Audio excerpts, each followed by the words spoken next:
So two professors, you have Dr. Gabor Maté, who is staunchly anti-Israel. He is, from what I understand, a Holocaust survivor, and he really, really does not support the state of Israel. I mean, staunchly, him and his son. And I am not a fan of this guy, obviously. And then you have Gad Saad, who is a Jew of Lebanese origin. He and his family fled the Lebanese Civil War. He is based in Montreal. He's a professor there. Very, very bright guy. I'd love to have him on the show at some point. And on Piers Morgan, Piers interviewed the two of them, and it's I hope that God and uh, Gabor Mate will eventually debate, but it looks like they really don't like each other and they are on two separate sides of the aisle. So let's give this video a look and I will give my feedback. Of course, make sure to subscribe to my channel, like the video, and leave your comments.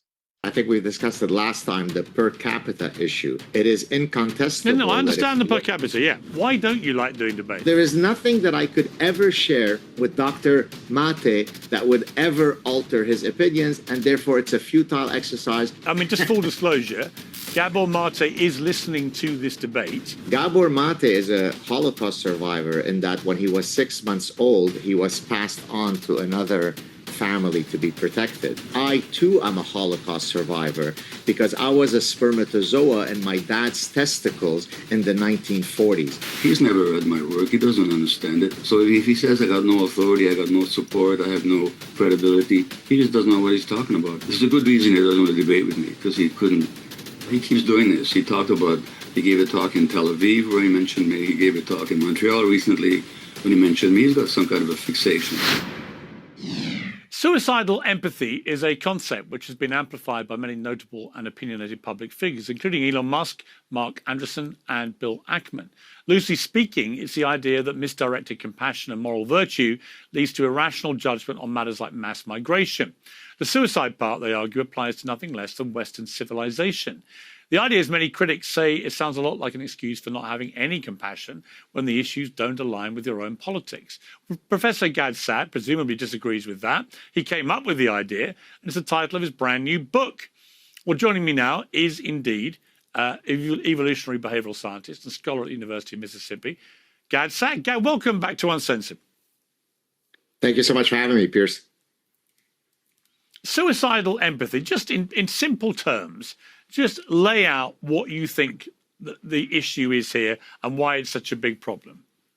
Right. So empathy is a wonderful virtue to possess. We are a social species. So for you and I, Piers, to have a meaningful conversation, I need to put myself in your mind and vice versa. That's called cognitive empathy or theory of mind. So certainly as an evolutionary psychologist, I'm not arguing that empathy is a bad thing. But like Aristotle explained to us several thousand years ago, via his golden mean, too little of something is not good. Too much of something is not good. And much of life is about finding that sweet spot. That exactly applies to empathy. If I have no empathy, I'm likely to be a psychopath. If I have too much empathy, if it hyperfires in the wrong situations toward the wrong targets, you end up with suicidal empathy. So Elon Musk has endorsed your book. He said Western civilization is doomed unless the core weakness of suicidal empathy is recognized and actions are taken that are hard but necessary for survival. Gad Saad articulates this well. All Gad's books, including this one, are great. All your books, including this one, are great. By the way, I just want to say, Gad Saad versus Gabor Mate is a prime example of how two Jewish intellectuals can think so differently and at the same time be so brilliant. Gad Saad is a Mizrahi Jewish intellectual. Gabor Mate is an Ashkenazi Jewish intellectual. Both intellectuals in their own right. Both intelligent in their own right. But Gad does not have suicidal empathy. He too understands persecution. His family had to flee persecution. The difference is that his intellectualism allows him to put two and two together and understand that you cannot have empathy toward people that want to slaughter you. Gabor Mate, on the other hand, he was an infant when he survived the Holocaust. His mother gave him a stranger family, I guess some kind of foster family. So he doesn't remember those events, but nonetheless, this shtetl mentality still persists in Dr. Mate's mind, and it plagues so many on the Ashkenazi side. And it's just interesting to see the two. We're going to continue this video, and you'll see how these two intellectual ways of thinking play out in real time. So a big fan in Elon Musk. Many people at the same time have viewed Elon's feed on his own X platform in the last couple of years as being an almost permanent rally cry against migration, and in particular, promoting people like Tommy Robinson, who I know you know and have talked to, the people that many people think are genuinely Islamophobic, who hate Muslims and Islam and are directing all their fury at the 2 billion or so Muslims on the planet, which is, of course, 1 in 4 of the entire global population. What do you say to that? Look, I'm an immigrant. Elon is an immigrant. The fact that we are both immigrants doesn't mean that we are equally likely to assimilate within the Western ethos, irrespective of where we come from, right? Fido the cat, the house cat, is a feline. The wild lion is a feline. They're both called feline. That doesn't mean that I will equally cuddle with both of them, despite the fact that they hold the same title of being a feline. So people from Islamic countries come in all varieties. Some are perfectly lovely and peaceful, others not so much so. But as we've discussed, you and I previously, Piers, Islam contains a set of codified ideas that are either congruent or incongruent with the West. And so, in answering that question, we may want to decide how many Muslims to allow into the West. Which is perfectly reasonable to have controlled immigration policies. I think one of the problems you've seen in the UK, for example, and indeed throughout Europe, has been a failure by governments, Western governments, to control immigration. And that has been pretty disastrous, actually. So I don't, for a moment, dispute that. It's just my issue with people like Tommy Robinson, for example, is that his concern is singular to Muslims. It's all he talks about. I mean, you talk about a lot of Muslims are perfectly good, law-abiding, peaceful people, which is obviously true. But you could take the same argument with white Christians, right? The UK is a majority white country. Therefore, the majority of crime is committed by white people. But if you read Tommy Robinson's X feed, he never mentions any crime by white people. It's like it doesn't exist. It's like this is a singular issue, that this kind of stuff only happens with Muslims. And that gets amplified by Elon to hundreds of millions of people. And that, I think, is problematic. Look, in evolutionary psychology, there's a principle called assortative mating, which basically argues that if you wish to have a long, successful, happy marriage, you should marry someone with whom you share some of the most foundational values that define your life. So, for example, if I were an acerbic atheist and I marry someone who's very religious, I am putting the statistical odds against me of having a happy marriage. Love does not conquer all. By this exact same logic, there are a set of values that typically come from Islamic societies that are perfectly antithetical to Western values. So, on average, someone coming from Denmark and Sweden and trying to settle in Iceland is more likely to assimilate than the same number of people coming from Waziristan and Afghanistan. And that statement should be obvious to the average 3-day-old pigeon. But what do we do with people who are not Muslim but commit similar crimes? We punish them like we would anybody else, right? There are Jewish pedophiles that should be punished. No one is contesting that. I'm Jewish. I think they should deserve the exact same punishment as anybody else. That doesn't take away from the fact that when we're looking at the British grooming gangs for the past 30 years, most of them are not named Mordechai Richter. They're named Muhammad Akbar Hussein. I love God so much, man. Oh my God, he's just a phenomenal person. He has such a brilliant way of calling people idiots. He's such a he'll call you a dumbass in the most intellectual way, and it entertains the shit out of me. Props to you, God. You're an awesome person. Really, I've so much respect for you. That is true, that the grooming gangs in places like Rotherham and Telford in the north of England were predominantly British Pakistani Muslim men, and they were committing their crimes, horrendous crimes, against many thousands of young white English girls, predominantly. So that was an appalling scandal. It wasn't exposed by Tommy Robinson, as he likes to claim. It was exposed by a journalist at the Times newspaper in a big front page expose that started it. I don't dispute, and never have done, that Robinson hasn't banged the drum about this quite properly, because he's right. It was a scandal that was then covered up, and it was covered up because people didn't want to confront the reality of who was perpetrating these crimes and against whom they were doing it. And the whole thing, frankly, was a complete disgrace. Now, having said that, it's also true that the vast majority of sexual crime in the UK is committed by white men, right? And again, I simply say, if everyone's focus is only on sex crimes by Muslim men, and therefore used as a stick to beat Islam with generally, even though the vast majority of 2 billion Muslims in the world do not commit sex crimes, then there's a problem right there, isn't there? Right.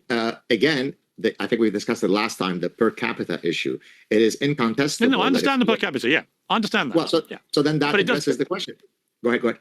Well, not really, because per capita means that, yes, if you have more white people, you are more likely, and you have a disproportionate number of a certain ethnicity committing crimes, then you can say there's a per capita thing. The problem with that grooming gang scandal, the problem with sex crimes in the UK generally, particularly involving young people, is there is not really a proper breakdown to assess. So when people keep bringing up this, per capita thing, I understand the meaning of it, obviously, but there's not the information available to make that assessment in most of the cases. And that, again, I think is a problem. Right. But to link it back to suicidal empathy, look, the most fundamental instinct that human beings have, other than to survive, is to protect their children. So imagine that British authorities, whether they be the politicians or the police authorities, said, here are a bunch of children that are being systematically tortured and raped by a particular group of people. And when we're looking at the competing calculus of either protecting our children or demonstrating who is the culprit in those particular cases, let us say, hey, girls, take one for the team because we don't want to create Islamophobia. That's the suicidal empathy, notwithstanding the fact of what you said, which is, of course, white men also commit rapes. Of course, Jewish men also commit rapes. It doesn't take away from the singular tragedy of the grooming gangs that comes from suicidal empathy. Chances are you've heard a lot of doom and gloom about AI recently, not least in the debates we've had on this show. It's going to take all our jobs, we're told, if not take most of it, whether it's simplifying a spreadsheet today and turn it into I think it's more that there was, certainly in the UK, a fear running through authority that if they were specific about who had been perpetrating these hideous crimes as part of these grooming rape gangs, then it would cause enormous unrest, when of course it's caused a lot more unrest by trying to cover it up. And this happened at all stages of British establishment and authority. And I think, honestly, it was disgraceful. On that, I completely agree with Robinson. But I don't like the leap many take, including Robinson, that the whole problem is purely Muslim, purely Islam. It's a religion issue, because I just don't think that is true. Look, Jeffrey Epstein was Jewish. Harvey Weinstein is Jewish. But they didn't commit those crimes invoking specific tenets of Judaism to justify their debauchery. Many of the Pakistani Muslim men who were grooming and raping those little girls used the pretext of their religion to then argue, look, those girls are najis, they're impure. If we have at it with them, that is perfectly reasonable within our religion. So a bank robber... But as you know, hang on, Gad, as you know, I mean, I think that's irrelevant. I'll tell you why. Because as you know, the vast majority of Muslims do not interpret the Quran to mean that kind of stuff. And so I would say there's no difference. If you're a victim of Harvey Weinstein or Jeffrey Epstein or these appalling grooming gangs in the north of England, you're a victim.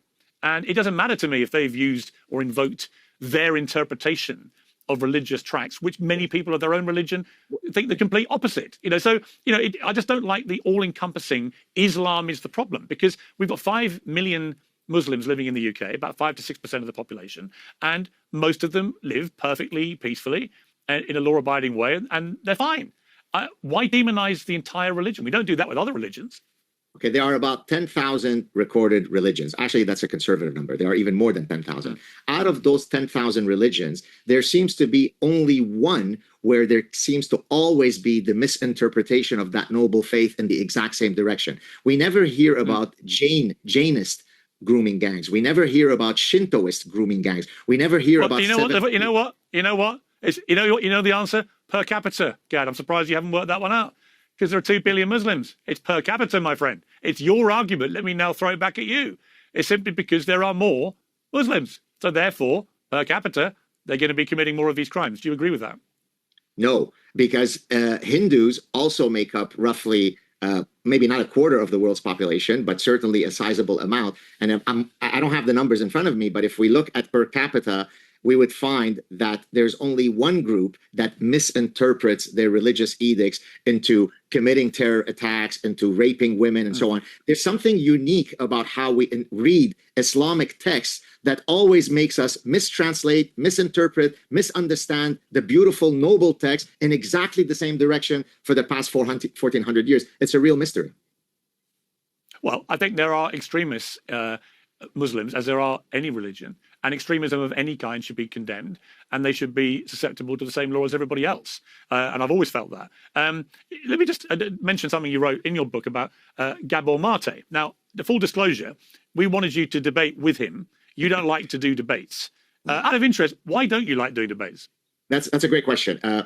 I'm always happy to debate someone if a priori I feel that both parties could potentially have some means of being swayed away from their anchored position if the appropriate evidence were presented to them, right? So for example, as an evolutionist, I don't debate young earth creationists, not because I'm an elitist, lofty guy who can't be bothered debating, but I know for a fact that there is no amount of evolutionary information that I could offer them to make them say, oh, you know what, Professor Saad, in light of what you just said, I've now changed my opinion. So there is nothing that I could ever share with Dr. Maté that would ever alter his opinions, and therefore it's a futile exercise. That's why I love speaking to you one-on-one, because you're such a charismatic guy. Well, thank you for your false flattery. But I mean, just full disclosure, Gabor Maté is listening to this debate, and the reason for that is that you dedicate 2 pages in your new book to him.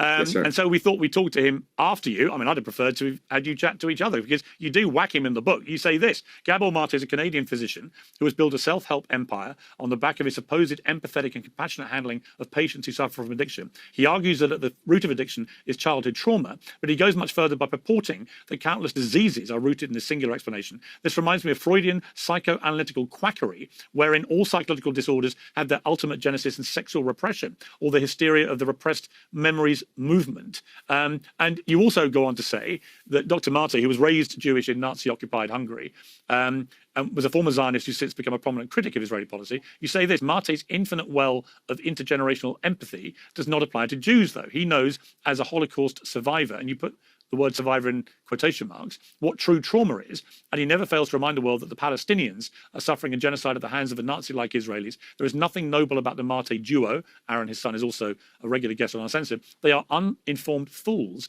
engaging in malignant narcissism, masquerading as infinite compassion. Now, you may not want to debate with him, but that's pretty full-on attack against this guy. He's listening to this. I mean, do you stand by the rhetoric you've used there? Yes, I was actually trying to be charitable and nice in that quote that you kindly read. Look, really? Gabor Maté, oh yeah. I don't use words flippantly, right? So if my words are going to be immortalized in my book, if I say what I mean and I mean what I say. Gabor Maté is a Holocaust survivor in that when he was 6 months old, he was passed on to another family to be protected.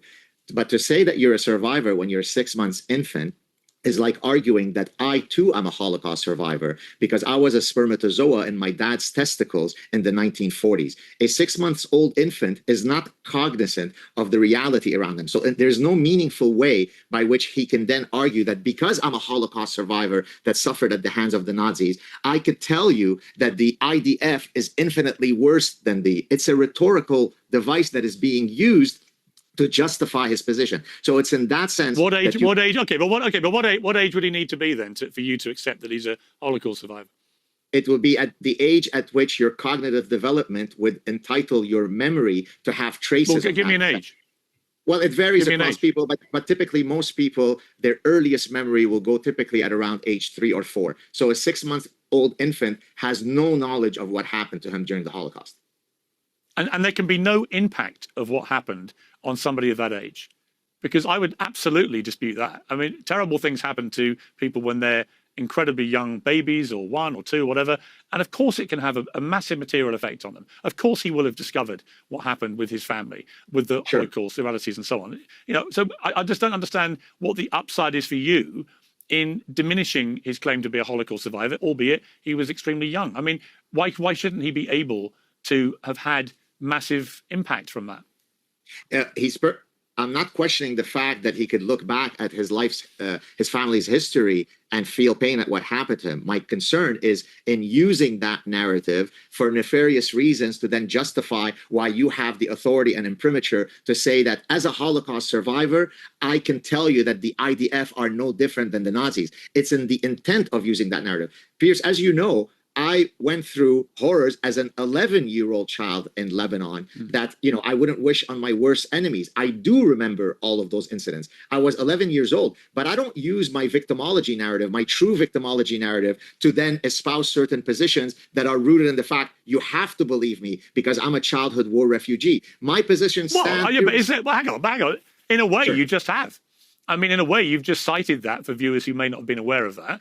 And therefore, that obviously forms the backdrop to your opinions. I mean, I don't really see a lot of difference. I mean, you've just said that you went through terrible things in Lebanon. Of course, that is going to inform your view of issues in the Middle East. Of course it is. In the same way that what happened to Dr. Maté is going to inform his views. The fact that your views, don't concur with each other, well, that's what happens in democratic society. And I'm just surprised that you would be so willing to dismiss his right to lean on his background, his experience from his family's perspective, albeit he was very young, just to dismiss it as almost fake. I mean, when you put the word survivor in quotation marks, you're kind of saying it's not real. No, so again, I don't know if we need to debate Gabor Maté for the whole show, but if that's what you want to do, that's perfectly fine. I'm not. Well, do you want to talk to him directly? No, I don't. You can talk to him after, and he can discuss with you why I'm so wrong. But I don't believe that he doesn't have the right to say whatever he wants. As you said, in a free society, Holocaust deniers should be free to espouse their nonsense. I mean, I'm genuinely a free speech absolutist. So I'm not questioning his right to espouse anything that he wants. All I'm questioning is the manipulative intent of saying that because I'm a Holocaust survivor, you should listen to me when I tell you that the IDF are indistinguishable from the Nazis. That's the only thing that I'm criticizing here. I wish him well. I implored what happened to his family. So I don't have to justify how horrible the Holocaust is, right? But what I'm saying is I have memory of the trauma I went through. My parents were kidnapped by Fatah in 1980 when I was 15. So I have the right, I have the memory to talk about my victimhood. He doesn't cognitively. He was a 6-month-old infant. That's all I'm saying. Would you compare, what the people that did that to your parents, would you compare them to Nazis? No, in the sense that at the very least, my parents were able to get out of their ordeal. So in that sense, their kidnappers were a lot more charitable and ultimately kind and empathetic, more so than the Nazis which would have undoubtedly put a bullet in the head. By the way, the ones who kidnapped them were Muslim and they didn't kill them, right? So again, they are very nice Muslims. They are very mean Muslims. They are very nice Jews. They are very mean Jews. What I criticize always, Piers, as I think you know by now, is the specific tenets within Islam that may or may not be congruent with Western values. Yeah, and my issue with that is it's how you interpret it. And that's my issue. I have a lot of Muslim friends of mine who say the issue is that extremist twists the language of the Quran to suit their nefarious intent. And there's a long, illustrious history of people doing that with religious. People do it with the Bible. We've had Christian extremists and nutcases using some of the very violent rhetoric of the Bible to justify what they do. What's the difference? Well, the difference is that Christianity went through the light of Reformation. Regrettably, Islamic doctrines have not. There have been 1,400 years of attempts of Muslim scholars trying to incorporate interpretive reformation into Islam. You really can't do it canonically because in Islam, it is the final, inerrant, unchangeable word of Allah. So the likelihood of having the light of reformation come into Islamic doctrines is simply lesser than in Christianity. Let's just end with two, one slight tangential subject, one completely nothing to do with it. But the Iran deal, which may or may not have been signed by the time we air this interview. But regardless, it just seems to most observers that Donald Trump has got himself into something that he just is desperate to get out of, and that he was persuaded about the merits of... Well, listening to all that, as I said, was physician, author, and trauma expert Dr. Gabor Maté, who rejoins me on Uncensored. Dr. Maté, thank you very much for coming back on Uncensored. It's a pleasure. Thanks for inviting me back. You were listening there to Gad Saad. Notably, he did not want to engage with you in any kind of debate. What did you think of what he was saying there? Speaking of the World Cup, I don't know if you remember, you're probably too young maybe to remember Wembley Stadium in 1953 when the Hungarian team beat the British team at home 6-3. So at that time, we had the best team in the world. Puskás, yeah. Puskás. So I'm very much into the football world. I was actually, you know what? I was actually, Gabor, I was in the Ferenc Puskás Stadium in Budapest only 2 weeks ago for the European Champions League final because my team Arsenal were playing. So I was there. So I remember that 53 game. And Puskás was one of the great players to ever grace the game. So yes, I'm very familiar. But apart from football pleasantries, there's an expression in Hungarian that says that something is so false that not even the opposite is true. And that's my response to Professor Saad. I'm going to mention 3 issues, okay? First of all, me as a survivor. If a 1-year-old baby is rescued from a house fire, can you not say that he's a survivor of a house fire? That's the first point. Yeah, of course. So it's ridiculous what he says, number one. Number two, he's absolutely right.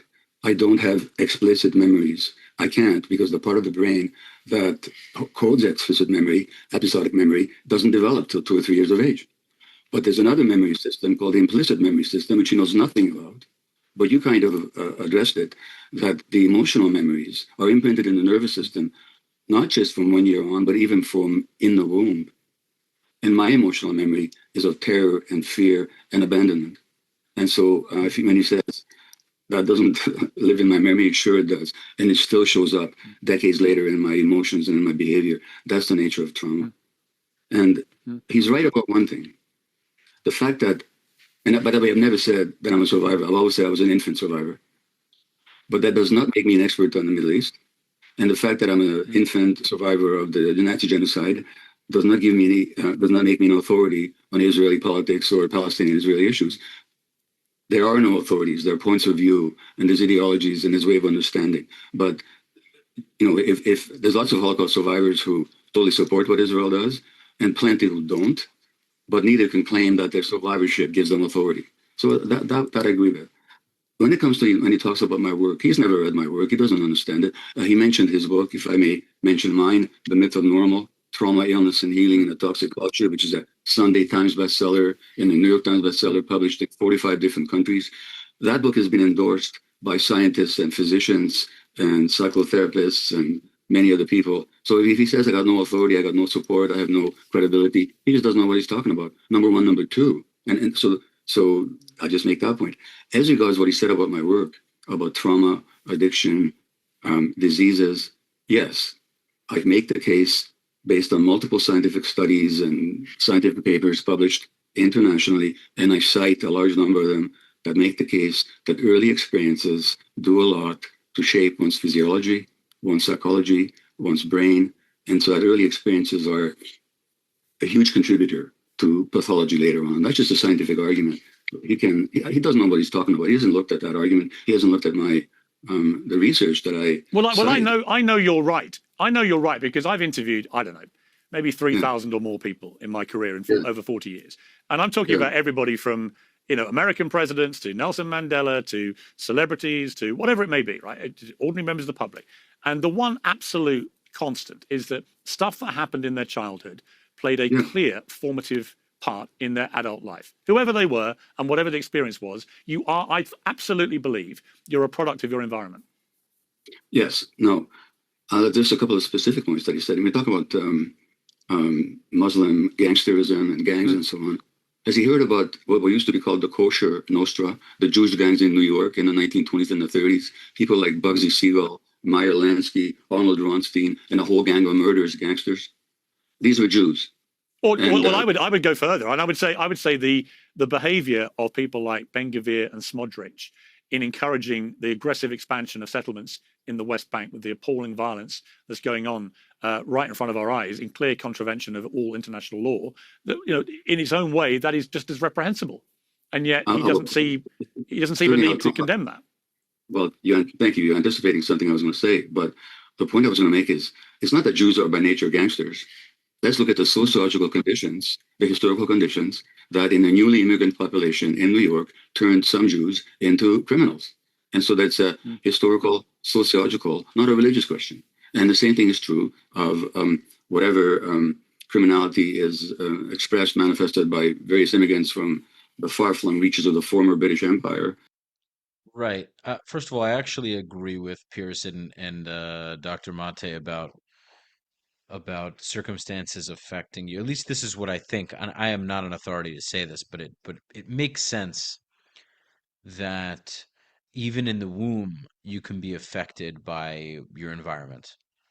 It's amazing what if the diet, the nutrition, and the exercise of the mother can affect the quality of the child's life after birth, then I can only imagine that the environment that the even in could be an embryo, but inside the mother's womb, what's happening around, if there's war going on, it's going to have an effect on the child. I've heard this many, many, many times, and I have no reason to believe otherwise.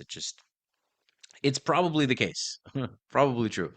I also think that Dr. Monte is a survivor, even if he's in the womb. I mean, he survived. He didn't die, so he is a survivor. But I don't really think that was the point. I don't think that Dr. Gad Saad was arguing that he didn't survive. I think that they're focusing on the wrong thing. They're not looking at it with nuance. What he meant to say is he didn't have, I mean, he literally said this. He doesn't have the memory, the clear memory to use that as an example to say that Israel acts like Nazis. That's his point, and that I agree with. Let's look at it sociologically and historically. Let's not make a racial or religious issue out of it. That's what I would say to Professor Saad. And then to come. But you have to make a religious, meaning you need, in order to survive, humans work on pattern recognition.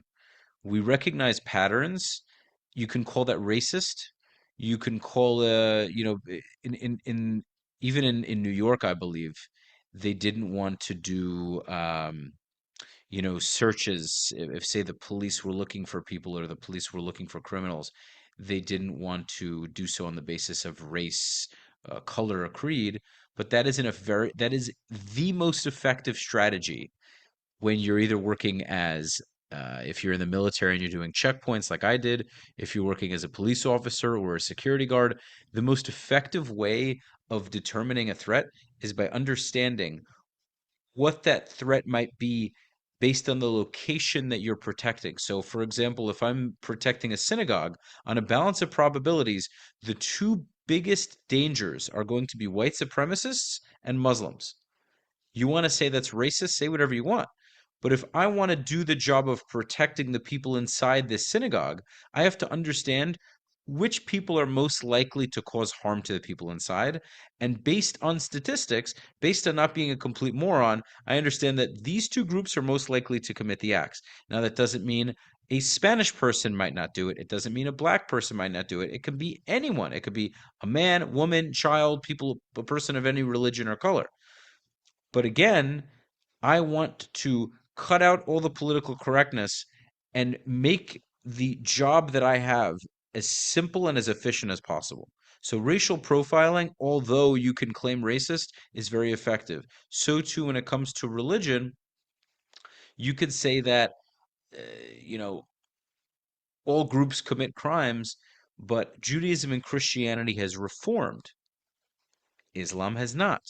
So, although there are Muslims who have reformed, there is a very, very large number of them who haven't.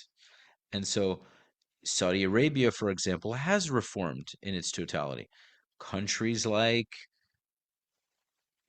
Egypt, Lebanon, and Syria, although there are moderates, there are Christians, a very large portion of the country is not moderate. And when you import people from these countries, you often have issues where the people are not willing to assimilate because they take their religion, they believe that their religion comes before the local law. And so you have a multitude of problems that come along with that. Crime of all sorts being a major one of those issues. To the next point, if which is what you just raised, if we're going to talk about Allah decreeing certain things that Muslims are allowed to do. Who's claiming divine authority for the oppression, mass murder, mass torture, dispossession, the torture of children? He talked about children. Who's torturing children in jail? And when he says that I make claims about Israel that I have no authority to make, I don't make any claims at all. I'm simply quoting Israeli historians and authorities. So when he talks about how I talk about the idea of being like the Nazis, I didn't say that. Israeli soldiers have said it. Israeli generals have said it. Israeli generals have said that we're behaving in the West Bank just like the Nazis behaved. I didn't say that. I'm just quoting them. So for him to personalize it to me and to have he's got this being this bonnet about myself and my family, why does he personalize it to me? Why does he not address the Israeli scholars, the two Hebrew University Jewish scholars of genocide who said there's no Auschwitz in Gaza, but there's genocide in Gaza? This is Israeli Jewish scholars of the Holocaust. Let Professor Saad go argue with them, not with me. I'm just quoting them. I agree with them. But why does he personalize it to me? That's a good reason he doesn't want to debate with me, because he couldn't. Well, I just think if you are going to attack somebody in your book, and I've told him you're sitting there watching this interview. I don't agree with God. I think God should debate him because the point here is not to change Dr. Mate's mind. The reality is God in his own way is probably just as stubborn in many respects. Once you get to that age, once you get to your 70s and 80s, you ain't changing your mind on shit. Maybe to some extent, most human beings have cognitive bias. Most human beings are stubborn. I'm stubborn myself in many respects. I believe that I'm willing to change my mind to a certain degree, but I can't deny that my circumstances, my environment, my upbringing, my values have shaped the way I see things. If I was born an Arab Muslim, I'm a loyal person. I'm very much I am the kind of person that supports my team. I'm a proud Jew. I'm a proud IDF veteran. This is what my whole channel is based off of. But I also understand the other side of the aisle. I understand that largely why I support my team is because that's my team. Okay, I don't support everything my team does, but the major reason why I am so pro-Israel is because I am a Jew. Like that's natural. That's how people are. People are tribal. So I think God should debate Gabor Mate because of the people listening. That's the most important part. The debate should never be about changing the opponent's mind. It should be about allowing the people listening to think for themselves and come to conclusions. I think he should debate. He should at least talk to you about what he said about you in the book. And when you duck a debate like that, it's like, okay, then you're almost firing from the rooftops, but don't want to engage in hand-to-hand combat. And I think there's something not as honourable about that. Well, he keeps doing this. He gave a talk in Tel Aviv where he mentioned me. He gave a talk in Montreal recently when he mentioned me. He's got some kind of a fixation. But you know what? That's as much as I want to say about him. I agree with this. I think God is if you have an issue with somebody, at least be willing to face them. Like it's coming from a weak place. And I'm a big fan of God, but I don't agree with this.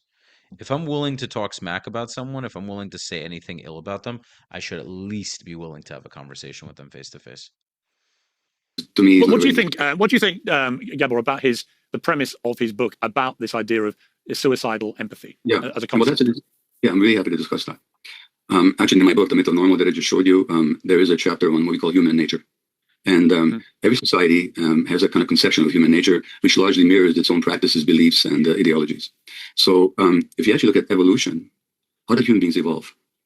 Human beings have been on Earth for millions of years. Some types of human beings, hominins. Our own species, Homo sapiens, we've been here about 150, 200,000 years.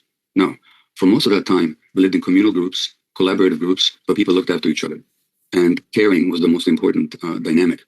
And without that, we would not have survived. So essential nature is to care. And now, if you look at it from the point of view of neuroscience, there's a great neuroscientist, unfortunately died before his time, Estonian American, his name is Dr. Jaak Panksepp. And he studied the human emotional system in the brain. And he found that we share with other mammals 7 major emotional systems in the brain that we wired for it by evolution. Professor Saad claims to be an evolutionary psychologist. I'm not going to question his claims, but he doesn't seem to know much about emotional psychology, because one of the most important circuits in the brain is for caring. And the specific neurochemicals, hormones, and brain circuits dedicated to caring, because without that, there'd be no human life. So that's just who we are as creatures. Now, when he talks about suicidal empathy, he's kind of, and the West is so suicidal, empathetic, let's send all these immigrants and so on. Let's look at history. Who was it? The Muslims that came to England to attack England, or was it England that went into India, and to the Arab world and into Africa and appropriated and actually killed a lot of Muslims in order to appropriate their goods and their resources. Going back a little bit further, talk about immigration. In the American Declaration of Independence, which is being celebrated the 250th anniversary in a couple of weeks, it ends with one of the complaints of the colonialists against the British Crown. And one of the complaints is that you don't protect us from the merciless and savage natives. So the people that they committed genocide against, the indigenous people of North America, were seen as merciless savages by these immigrants. So that when did the history begin? When did history begin? If you look at all the colonial countries, New Zealand, Canada, the United States, Australia, elsewhere, what you've had is immigrants coming from Western Europe, brutally massacring, expropriating. Oh, so he's going to make the equivalency that the Jews are the people. Ah. Yeah, the only you though the problem with using the native argument is that although you had Jews from Europe who mixed with the locals, the vast majority of Jews from Europe continued to marry Jews since they got there. And who was there before Islamic rule in the land of Israel? Jews were. The Jews are the Native Americans. They were just living outside of their indigenous homeland for an incredibly long time.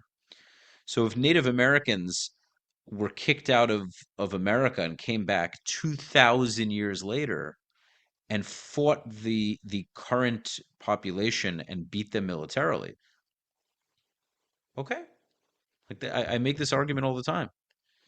So that Gabor Maté, I would be happy to debate him. And I acknowledge, by the way, he's a very smart guy. Like I very well could get stumped on certain things. But when it comes to the argument about Israel and the Jewish people, what I think where we would probably disagree is he would try to over intellectualize everything. He would try to stump me by over intellectualizing things, trying to prove that he's smarter than me and I'm a stupid kid. And he would, and you see, by the way, me acknowledging that as a point that I would make in the argument. Like you're going to try to make me sound stupid, but the reality is you're trying to fix a religious conflict from an academic secular lens, and that is never going to solve it. But that would, I've listened to quite a bit of his interviews, and I understand that that's probably that's probably going to be his direction. Torturing, raping the local population. And he talks about the West as suicidally empathetic. What on earth is he talking about? So, no, I'm not. All I'm saying is there's history. And it's always a question of what date do you arbitrarily decide that history begins? And you know what? Right now I'm reading the histories of Herodotus about the Persian Greek War. This stuff goes back a long time. History did not begin on October the 7th. It didn't begin on any particular date. And so that for Professor Saad to look at the present situation and look at these troubled immigrants coming to the West, where are they coming from? They're coming from countries that the West has destroyed. So all I'm asking is, let's apply the same standards to everybody. No. See, Dr. Maté, that's not a good argument because not all of the Middle East is destroyed. There are still Middle Eastern countries that are not destroyed. Someone from Syria can go to Morocco. Someone from Syria can go to Saudi Arabia. He can go to Kuwait. He can go to Bahrain. He can go to even Egypt. He can go to. I mean, there are quite a few countries in the Middle East that are not totally wrecked. He can go to Algeria. He can go to Tunisia. These are countries, as far as I know, that aren't dealing with wars. Go to a country that's more like-minded. To insinuate that instead of going to another Muslim country that's more suitable for you, but not as prosperous as your so-called enemy country, right? Why would you move to the country that you blame for your country's destruction? Your country was destroyed part and parcel by the United States, so I'm going to go as a refugee and move to the country that destroyed my country? In what world does that make any sense? The reality is these people understand that that enemy country is far more civilized, and if they're willing to take me in, I'm willing to leave everything behind and go and settle in that country for a better life because I know that my children will have a far better future in the US than they will in Kuwait, Bahrain, Algeria, Tunisia, Morocco, and quite frankly, any of those countries. Maybe with the exception of Dubai or the Emirates. And I would even argue that although they look all fancy, going to the US is still going to afford them a better chance at becoming wealthy. And rather than condemn, let's try to understand what are the forces that make people behave in certain ways And what are the mitigating factors that may make them behave differently? That's what we need to be asking, not condemning either on religious or racial grounds any one particular people. Jews are no better or worse than anybody else. Muslims are no better or worse than anybody else. The British are no better or worse than anybody else. It's all a matter of historical circumstance. We've just seen Elon Musk become the first ever trillionaire in the history of planet Earth. He's It's not that Muslims, it's not that the people are worse. It's that there are certain teachings that are more conducive to success. You can't argue that all values are the same. It's an asinine point. American black culture, let's be very frank about this. American black culture is far more destructive to the group than American Jewish culture. It's not because American black people are inherently bad people, not at all. And it's not that Jewish Americans are inherently better people, but the values in which Jewish Americans overall hold and abide by allow for a much more productive and successful society than Black American culture. It's I think it's impossible to dispute that. So what you have to look at is what does each group value? What are their set of values and what rules do they live by? Unfortunately, if you look at the Islamic world, they haven't contributed much since the golden age of Islam. They've invented things in the last, I don't know, few hundred years, but for a very long time they haven't contributed much because they haven't caught up with the rest of the world. So to insinuate that everyone's just the same, no, it's not. There are certain values that are inferior and superior to others. There are values that allow for more upward mobility and success than others. That's an objective truth. on the record as saying that empathy is a weakness. You've often discussed Musk as a kind of prime example of unresolved childhood trauma. And the question I've got for you about that is, can it work both ways? I mean, does a childhood trauma of any kind, can it propel you to overachievement, as we've seen with Musk with his businesses, whilst at the same time, he often shows another side to himself, which is more problematic?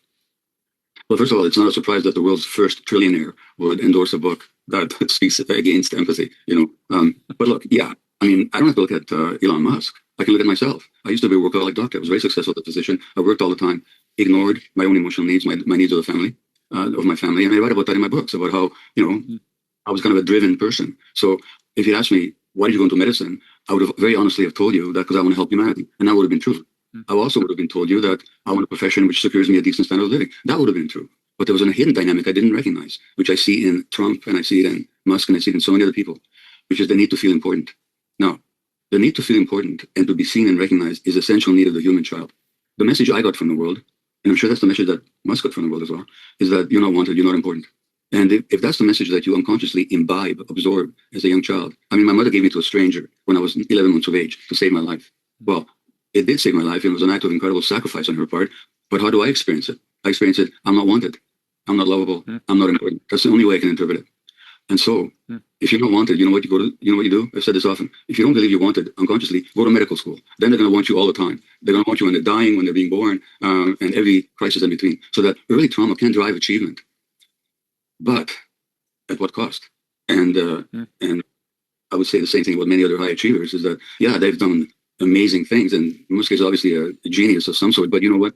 There's a wonderful American writer, Joseph Chilton Pierce, who said that, well, I'm saying a lot here, but we have three brains in a certain sense. We have the cerebrum up here. We have a kind of a nervous system in the heart, which is studied by the science of neurocardiology, and we have a knowledge in the gut, because you have gut feelings that are essential for survival. So when the three are connected, we're grounded and we're empathetic and we're self-respecting.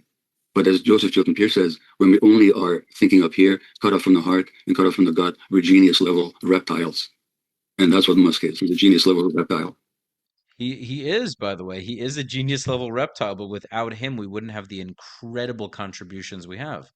Like that's the beauty of human beings is like through our insecurities, our childhood traumas, or our set of challenges, we have all kinds of humans that produce different outputs. But to say that Elon Musk should follow his heart more, first of all, I think he's contributed tremendously. You want to say it all comes from a selfish root? I mean, perhaps, but what would the world be now without Elon? Elon arguably has contributed more than the vast majority of the human population. I'm grateful for his achievements and his inventions, his innovations, his brilliance. So, I mean, Who has contributed more to the world, Gabor Mate or Elon Musk? I think it's a non-argument. Would I want to be Elon Musk? No. Like, I don't need $1 trillion. I don't even need $1 billion. I don't even need $100 million. And I don't even need 50. Like, I need enough to be financially free so I can live the life I want to. There's no dollar amount to that per se. But he earned his money. I mean, he went out and he did things that no one else has done. So good for him. He's employed hundreds of thousands of people. Credit to him. Let him have his money. And that's because of his childhood trauma, I'm sure. Right. Yeah, I think you may well be right. Listen, you're always welcome on this show, Gabor Maté, that is for sure. Thank you very much indeed for taking the time to talk to me. My great pleasure. Thank you. Okay, so I hope you enjoyed that discussion. Let me know your thoughts in the comments of whether you think that Dr. Mate and Dr. Saad should debate. And of course, make sure to subscribe to the channel, leave your comments, like the video. Of course, follow me at Rafi the Realtor for all of your South Florida real estate needs, and it would mean the world to me if you would support the channel via the Buy Me a Coffee link in the description. Any support would be greatly appreciated. I look forward to you tuning into the next video. Until next time, peace.